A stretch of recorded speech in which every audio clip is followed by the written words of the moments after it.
라고 미팅을 할 때 오래 하지 않는다라고 했어요. 짧게 한다고 했고 그 짧게 하는 안도 대해서 많은 거를 잘 전달드리려고 합니다. 그러다 보니까 체조도 생략했고 저 체조 되게 좋아해요. 체조도 생략했고 다 생략을 했어요. 근데 이제 문제가 뭐냐면 야 이런 거는 진짜 이제 우리 큰 문제예요. 지금 뭐 8월에 명절에 뭐 명절은 아니죠. 뭐 휴가도 가고 뭐 그런 것도 있지만 근데 우리 보면은 여기 지금 이렇게 빈자리들이 많죠. 그래서 제가 출근 관련해서는 출근 안 되는 사람들이 있는데 데이터는 머리에 있어요. 예를 들어서 뭐 쉽게 말해서 내가 이런 얘기도 할 수 있어. 뭐 이거 녹음되고 있으니까 다음 명절 때는 예를 들어서 뭐 어떤 프로모션을 건다라고 했을 때 출근이 근거가 되면 나는 벌써 1월 달부터 지금까지 써온 데이터가 단톡방에 다 있잖아요. 그죠? 그런 것들이 근간이 될 수 있어요. 여기 나오신 분들은 그런 부분에 있어서는 훨씬 더 수혜를 받을 수가 있겠죠. 그렇게 할 수가 있어요. 그죠? 오케이, 좋습니다. 그래서 이제 제가 지난번에 말씀드렸지만 빈자리들 중에 이제 자리를 병합을 할 겁니다. 그리고 팀장님들과 그거는 사전에 지금 논의를 하고 있어요. 그래서 자리에 관한 거, 팀의 운영에 관한 것들은 이제 우리도 차츰 방향을 저 혼자 하는 게 아니라 팀장님들과 함께 의견을 나눠가면서 맞춰가고 있습니다. 그 이야기들을 이제 여러분들과 같이 한번 이야기를 하는 거예요. 한번 생각해 주셨으면 좋겠고, 우리 지점장 뭐 하려고는 하나보다 생각해 주시면 좋을 것 같습니다. 자, 그럼 어제 계약들 한번 봐볼게요. 홈앤라이프가 전반적으로 엄청 많이 들어왔죠. 자, 이현숙 팀장님, 이철숙 FP님, 이현숙 팀장님, 김미영 팀장님, 전영재 FP님, 정진미 씨, 신윤순 팀장님, 김영숙 팀장님, 김종범 FP, 김종원 FP님, 박신 FP님, 이난영 FP님, 박은경 FP님, 임성자, 임양선 FP님까지 계약이 들었습니다. 그렇게 해서 어제 70만 원 정도 들었습니다. 박수 한번 부탁드리겠습니다. 잘하셨고요. 너무 잘하셨고 홈앤라이프가 많이 들어왔어요. 잘하셨습니다. 자, 그렇게 했고요. 휴가 비용 프로모션 우리 이거 8월 언제까지예요? 9일까지. 9일이 언제예요?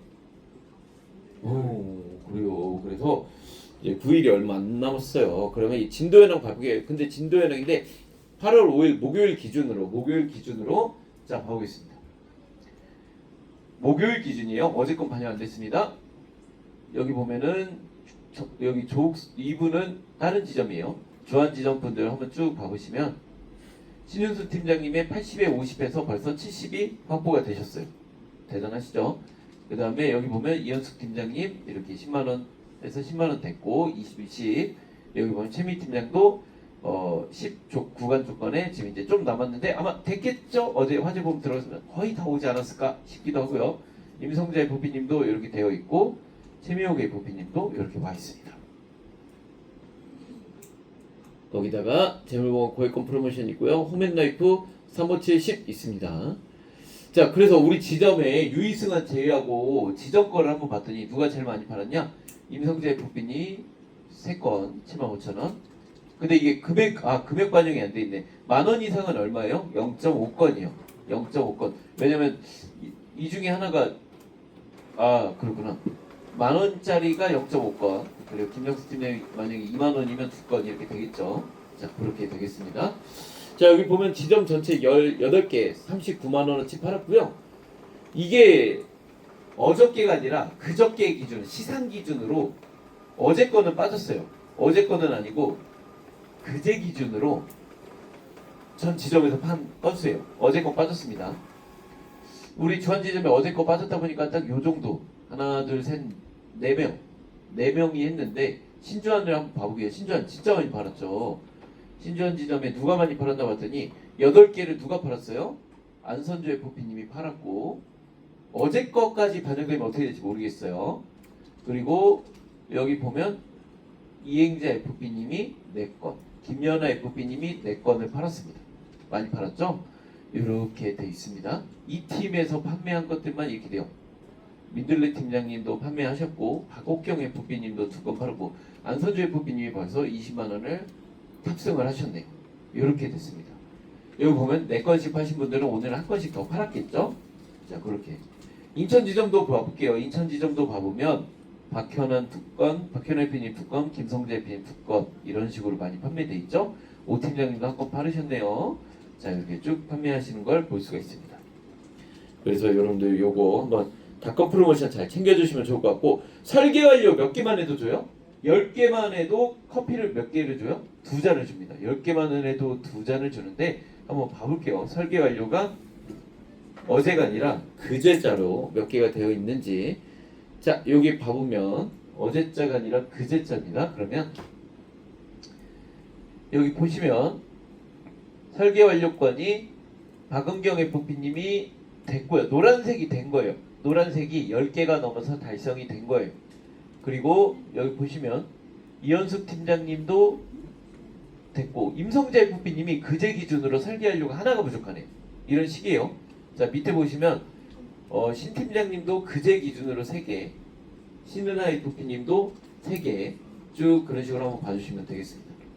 이 뒤에는 이제 보험료가 그제 기준으로 나와 있는 거고요.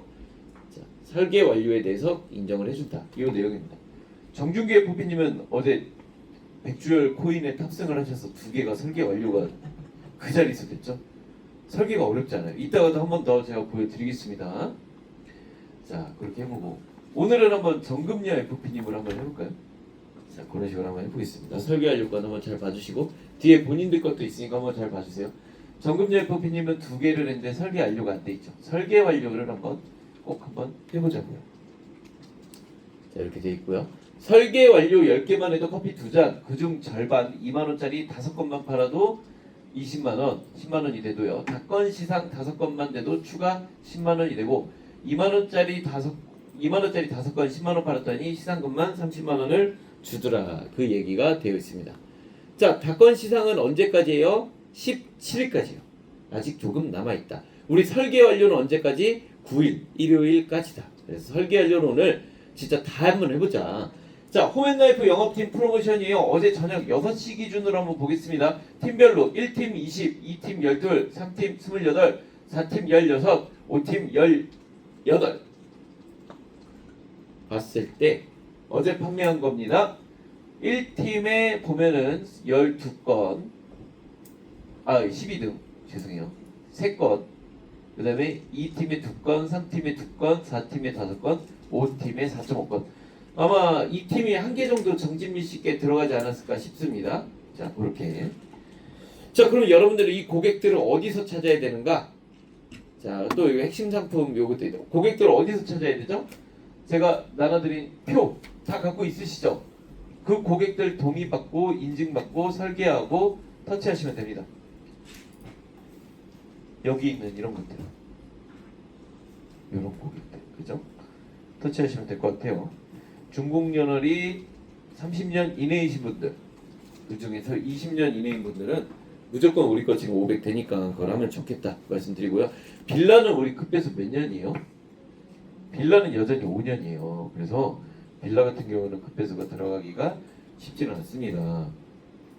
자, 그렇게 한번 말씀드리고, 신축 빌라들 위주로 하면은 그래도 들어갈 수 있다 말씀드리고요. 주택이나 이런 건 조금 차등이 있다. 자, 여기 보면 핵심 전략 상품 있죠? 오늘까지입니다. 5만 원 이상을 해야 돼요. 오늘까지. 5만 원, 오늘까지 안 하면 주말에 계약을 하면 시상이 어떻게 돼요? 내일 계약하면 다음 주로 넘어가요. 내가 만약에 이번 주에 시상을 10만 원인데 8만 원까지 못했고 2만 원을 내일 했어요. 그 시상이 인정 안 되는 건 아니지만 그 시상을 언제로 가요? 다음 주로 미뤄져요. 다음 주로. 그래서 어떻게 해야 된다? 오늘 싸그리 다 밀어 넣어야 한다 말씀을 드립니다. 자, 5만원에 5만원, 10에 20, 20에 40, 30에 60, 50에 150 이렇게 들어갑니다. 근데 홈앤라이프는 여기에 들어가요 안 들어가요? 들어간다 말씀드리고요. 자, 여기 기타 임보장 시상도 있고요. 자, 그럼 한번 어제 했던 거에 이어서 쭉 한번 홈앤라이프 한번 이야기를 해보도록 할게요. 자, 홈앤라이프 이번 달 놓치지 말고 챙겨야 될 한 가지 하나 홈앤라이프 한번 봐볼게요. 화재보험 이미 많이 들었어요. 주택가입제보험 가입률이 약 30%다. 10집 중 7명은 무방비다. 화재보험 월 2만원으로 어떻게 보험료를 월 2만원을 만들어요? 전속 영업부분 옛날 보험 기준으로 월 평균 보험료가 약 27,000원입니다. 그리고 목적물 3개가 비현실적인 것 같아요.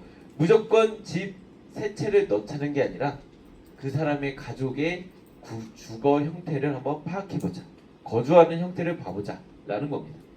중요한 건요, 이 변화의 흐름에 올라타 봅시다. 한번 주택 가지고 한번 봐볼게요. 정확히 알고 고객에게 맞춤 설계해서 소중한 예를 놓치지 말아보자. 자, 이거 설계 영상인데 영상 넘어가고. 자, 하나 홈앤라이프 종합보험이에요. 자, 첫 번째 장점을 한번 봐볼게요. 급배수가 얼마까지 들어가요? 500까지 들어갑니다.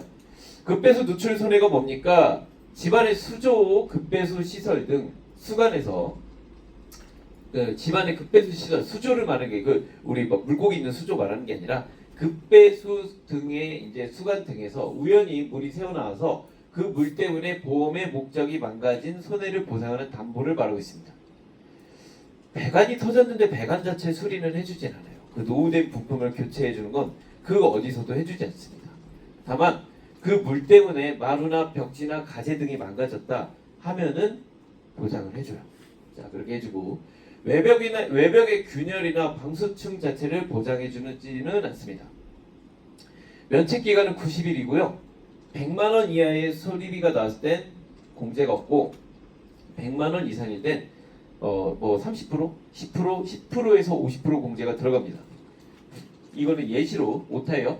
10% 공제가 만약에 500만 원에 10% 공제짜리를 내가 가입했다. 그렇게 하면은 손해액이 300만 원이라고 하면 초과분이 이제 100까지는 공제가 없어요. 그럼 초과분 200에 대해서 10%가 공제가 들어갑니다. 그러니까 한마디로 20% 공제. 그래서 10% 공제, 20만 원 공제. 그래서 320만 원 손해 중에 280만 원이 나갈 수 있다. 자, 볼게요. 두 번째로 급배수 누출 손해 중에 실손, 90일 면책, 거주 세대, 건물 및 가재 이렇게 돼 있고 그 다음에 임대물건 건물이 들어있죠. 자, 한번 보면 간단해요. 건물 및 가재, 내 집에 내가 거주하는 거를 이렇게 말하죠. 그 다음에 내 집을 세입자에게 임대했어요. 그러면은 요걸로 하면 돼요, 안 돼요? 이건 내가 안 했죠. 그럼 요걸로 임대물건을 해야 되겠죠. 남의 집에 내가 전월세를 거주할 수도 있죠. 그때는 요걸로 내 집의 거주 세대로 하면 되겠죠. 근데 왜 세모가 됐을까? 급배수, 배수관 손해 같은 경우는 누구에게 원칙적으로 복구의 책임이 있어요? 그겁니다. 요즘의 보험은요, 옛날같이 소위 말하는 대위권 또는 구상 청구를 잘하지 않습니다. 응원해줘요. 아, 이거 고객님 걱정하지 않으셔도 돼요. 옛날 같으면 우리가 쉽게 교육할 때 보험금을 먼저 땡겨주고 우리가 청구합니다라는 교육도 많이 했잖아요. 그러기도 했고 요즘은 그러지 않아요. 보험사들이 구상권을 굳이 자기들이 안 가져갑니다. 그럼 어떻게 해요? 고객님, 이거 고객님 잘못 없으니까 법으로 싸우면 고객님이 이겨요. 화이팅하고 전화 끊어버려요. 그런 상황이에요. 그러다 보니까 남의 집에 내가 전월세 거주했을 때 급배수 손해가 생기면 대다수는 집주인이 문제가 있지만 집주인의 책임이 아닌 세입자의 책임이 확실한 경우가 있다라면 그때는 보장이 된다. 요거는 내가 한번 말씀을 드려볼게요. 하지만 그럼에도 불구하고 급배수 손해담보는 항상 넣어놔야 돼요? 안 넣어놔야 돼요? 넣어놔야 돼요. 왜 그러냐면 이 손해가 어디서 나올지 모르기 때문에. 자, 그렇게 해야 됩니다. 임대물건 같은 경우는 간단해요. 내 집을 세입자에게 임대해 줬을 경우에 급배수 임대물건으로 하고 있습니다. 자, 그렇게. 저 같은 경우도 전세를 놨죠. 그러다 보니까 저거를 바꿔줬습니다. 언제? 이번에 바꿔줬죠. 그렇게 했습니다. 내 집을 어떻게 세입자에게 임대를 해 줬을 때 이렇게 되는 겁니다. 자, 보면 홈앤라이프를 한번 봐볼게요. 1일 최대 얼마? 25만원. 1일 최대 25만원까지 됩니다. 급배수나 화재가 있을 때 하루에 최대 25만원의 금액이 나온다라는 거예요. 임시 거주비 확장이라는 거죠. 실제로 우리 옛날에 이제 그 불이 나서 다른 데 가게 됐을 때 그러면 뭐 1,000만 원 한도 내에서 거주비를 준다라고 하면 그게 어떻게 돼요? 주변 시세로 줍니다. 근데 주변에 있는 고급 호텔 시세가 아니라 주변에 있는 모텔 시세로 줍니다. 호텔이나 모텔. 여기 보면 여기 옆에도 호텔로 이름되어 있는 데 많아요. 그 시세는 얼마인지는 모르지만 뭐 검색하면 다 나오겠죠. 그 정도 수준에서 줍니다. 근데 이거는 그게 아니라 25만 원을 정액을 준다라는 얘기인데 급배수 시설 누수가 있을 때도 불구하고 나올 수가 있다. 다만 인수가 금지가 됐을 때는 인수 금지 항목에서는 이게 가입금액 25만 원이었는데 그 전에는 이제 여기 건물급수 4급과 건축연도 30년 초과는 인수 금지였죠. 근데 30년 초과된 것도 10만 원까지로 픽스로 우리가 확대를 했습니다. 지금 내가 지금 확실하게 말하면서도 확인이 안 된 게 건물급수 4급도 되는지는 확인이 지금 안 되겠어요. 그건 정확히 내가 모르겠는데 건축년도 30년 초과된 일반 건물들은 10만 원까지 들어간다. 말씀을 다시 한번 드려보고 최대 90일 부어주고요. 피보험자 기준이고 복구 기간 내 임시 거주 기간 동안 숙박시설 또는 음식점에서 실제로 지출한 숙박비 및 식대를 이제 증빙하면 되겠습니다. 그렇게 한번 말씀드리고요. 자, 그 금액으로 최대 25만 원의 가입 금액을 가져갈 수 있다 말씀을 드립니다. 자, 그리고 가전제품 고장 수리비가 있습니다. 최대 39대까지 들어가고요. 22대 가전제품 수리비용이 실손 그리고 10대 이상 가전제품 고장 수리비용 이렇게 나오고 32대 가전제품 수리비용 이렇게까지 쭉 들어갑니다. 옛날 이전 22대 가전에 추가 10대가 된 거죠. 그래서 32대가 된 겁니다. 그래서 기존 22대 있던 사람은 10대 이상 생활을 추가 가입할 수 있다 없다? 가입할 수 있다. 중요한 건 이거는 피보험자로 들어가요? 목적물로 들어가요? 피보험자에 들어가요. 피보험자에. 그래서 거기에다 잘 해주시고요. 거기다 7대 생활가정까지 하면 된다 라고 하고 있습니다. 공식적인 국내 AS 지정점에서 해야지 순두리 아빠가 해준 거 된다 안 된다? 안 된다. 순두리 아빠 찾아가면 의심만 받는다. 제품 보증서상의 무상수리 보증기간을 초과해서 발생한 경우 피보험자가 거주하는 주택 구내에 있는 경우 이렇게 된다. 만약에 내가 이걸 어떻게 딴짓거를 하려고 해도 그거는 안 된다. 이렇게 말씀 한번 드려보고요. 자, 10대 이상 생활가전에는 주방용 후드 온수매트, 전기매트, 스마트폰 히터부터 쭉 들어있습니다. 자, 그래서 우리가 업계 최대의 범위를 가져가고 있다. 닷컴 목적물 탑재 시 할인도 해주고요. 30년 만기 추가가 돼서 더 길어진 보장 가져갈 수 있고요. 법률 비용 패키지, 변호사 상담 서비스 패키지 가입 시에 옛날에는 최저 보험료 5만 원이었대요. 근데 그게 이제 패키지 담보만 가입하더라도 보장이 들어갈 수가 있다라고 하는 겁니다. 사실 생각보다 우리 주변에 변호사나 경찰이 많은 건 아니잖아요. 그죠? 근데 이런 서비스가 하나가 있어서 딱 이거 가입하면은 통화를 뭐라고 했죠? 15분인가? 통화할 수 있는 서비스를 변호사들이 제공하는 거죠. 그렇게 한다고 합니다. 이유가 뭐냐면 지금 이제 변호사도 이제 로스쿨이 나오면서 되게 숫자가 많아졌죠. 그래서 변호사라는 직업의 단가가 소위 말하는 수가가 많이 조금은 낮아졌죠. 그분들도 영업이에요. 영업직이고 대신 우리랑은 이제 금액 자체가 다른 영업직이지만 그러다 보니까 본인들의 고객을 확보하기 위해서 우리가 제휴를 했다고 합니다. 자, 변화의 흐름에 오르타 봅시다. 헷갈리는 주택까지 보험, 같은 집의 다른 보상, 타인을 위한 보험인지 한번 봐볼게요. 자, 여기 보면은 약간의 원문을 한번 봐볼게요. 재물 손해 및 책임 관련 보장에 이렇게 되어 있습니다. 타인을 위한 계약을 체결하는 경우에는 그 타인의 위임이 없을 때는 반드시 이를 회사에 알려야 하며 그렇지 않을 때는 이의를 제기할 수 있습니다. 라고 되어 있고요. 자, 여기 보면 보험사고가 발생한 경우에 계약자가 그 타인에게 보험사고의 발생으로 생긴 손해를 배상할 때에는 그 타인의 권리를 침해하지 않는 범위 내에서 어떻게 할 수 있대요? 보험금을 청구할 수 있대요. 그럼 내가 한번 얘기를 해볼게요. 타인을 위한 계약인데 화재보험과 무슨 상관이 있을까? 소유자를 얘기하는 거예요. 우리가 소유주를 내가 지금 저는 또 전세를 살고 있죠. 전세를 살고 있는데 소유주다 우리 집주인 주민번호도 몰라요. 뭐 등기부등본 찾아보면 등기부등본 계약서 찾아보면 나오겠지만 그거 외우지도 못하죠. 그래서 소유자한테 이거 보험 가입하는데 집주인 이름에 주민번호 써놓고 사인해달라고 하면 그 사람이 좋아할까요? 안 좋아할까요? 안 좋아하겠죠. 안 좋아하겠죠. 그런 겁니다. 그게 바로 타인을 위한 계약이에요. 근데 여기 결론적으로 뭘 할 수 있대요? 타인의 권리를 해하지 않는 범위 내에서 보험금을 어떻게 할 수 있다고? 청구할 수 있다고. 맞아요. 지급도 할 수 있는 거예요. 자, 타인을 위한 계약. 바로 뜻이 뭐예요? 상해보장. 계약자와 수익자가 다른 계약을 말합니다. 계약자가 피보험자가 다른 계약을 말합니다. 이렇게 돼 있어요. 약간의 원문 중에 재물손해 보통자만 보면 계약자가 타인의 이익을 위하여 자기의 이름으로 체결하는 보험계약을 말합니다. 그래서 나는 얼마나 좋아요. 우리 한국을 빛낸 100명의 위인들 노래 가사 보면 이런 나라, 이런 나라. 홍익인간 뜻으로 당군 할아버지가 나라를 세웠대요. 나는 얼마나 착하냐면 우리 부모님부터 가족들 것까지 화재보험을 한 10몇 개를 막 그냥 내가 막 넣어줘. 그죠? 막 열이 났다 저리 났다 바꿔줬다고. 타인을 위한 계약이에요. 얼마나 좋아. 좋죠? 목적물에 보상하는 담보는 목적물의 소유주에 따라 보상이 가능합니다. 그래서 타인을 위한 계약이 성립 가능합니다. 임보장 담보의 경우에 기명 피보험자를 기준으로 한다. 이렇게 말씀 한번 드려볼게요. 제가 말씀드렸죠. 물론 소유자와 계약자와 피보험자가 일치돼야 되는 게 원칙이지만 그렇지 않고 타인을 위한 계약 같은 경우도 성립이 가능합니다. 대신 보험금을 청구했을 때 이 원상복구의 의무가 세입자에게 있고 그 세입자는 그 돈을 원상복구를 시킨다는 말인즉슨 재산의 가치, 누구의 소유자의 재산의 가치를 인정해주는 필요가 있기 때문에 그 한에서 우리가 사용하면 될 것 같아요. 저같이 하시면 안 되고요. 자, 케이스 1. 엄마가 고령이라 집을 내가 가입하고 피보험자도 나입니다. 소유주는 엄마고 실거주자도 엄마인데 계약자는 나, 피보험자다예요. 자, 화재 손해가 났어요. 그러면 엄마 건물의 재물 손해 검토하고요. 화재 손해 가제. 자, 여기 보면 똑같이 엄마 소유에 맞으면 됩니다. 화재 배상 책임 같은 경우는 피보험자가 소유 사용 관리하는 보험의 목적에 발생한 화재로서 피보험자가 입은 손해를 부담한다. 화배책이 다른 사람이 입은 화배책은 되지만 우리 엄마가 입은 화배책에는 만약 엄마가 불로 다치거나 엄마의 재산이 피해를 입었어요. 근데 화배책 담보에서 청구돼야 한대요. 그거는 청구가 안 돼. 그거는 뭘로 받아야 돼? 건물과 가제로 받아야 돼요. 됐죠? 대신 옆집 사람이 다쳤어. 그건 돼야 안 돼요? 된다는 얘기예요.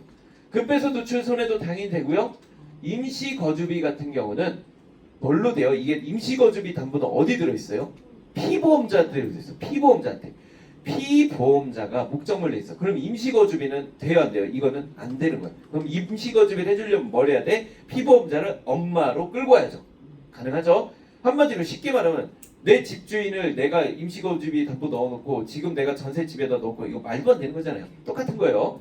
과전수리비도 역시나 이것도 가전수리비 옆에 체크박스 있죠? 그래서 이것도 피보험자로 들어가고 과세관제 벌금 밑에 거 세 개는 다 뭐예요? 사람으로 가입하는 거잖아요. 사람으로. 자, 이렇게 되고 있습니다.